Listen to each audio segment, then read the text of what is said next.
बिस्मिल्लाहिर्रहमानिर्रहीम। क्या दूध पीते बच्चे का पेशाब नापाक है या पाक है?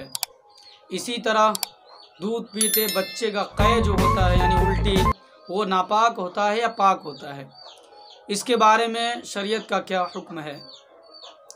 दूध पीते बच्चे का पेशाब इसी तरह नापाक है जिस तरह बड़े आदमी का पेशाब नापाक होता है। अलबत्ता शरीयत की जानिब से दूध पीते बच्चे के पेशाब को पाक करने में तख़फ़ीफ़ की गई है। वो ये है कि बड़े आदमी के पेशाब को पाक करने के लिए उसे रगड़ना और हर बार यानी 3 मरतबा रगड़ के निचोड़ के साफ़ करना ज़रूरी है। लेकिन बच्चे के पेशाब पर सिर्फ पानी बहा देना काफ़ी है।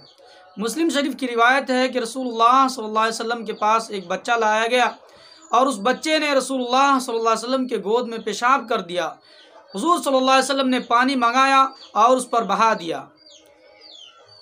इसी तरह दूध पीता बच्चा जब कै कर देता है यानी उल्टी कर देता है तो क्या उसका उल्टी नापाक है या पाक है?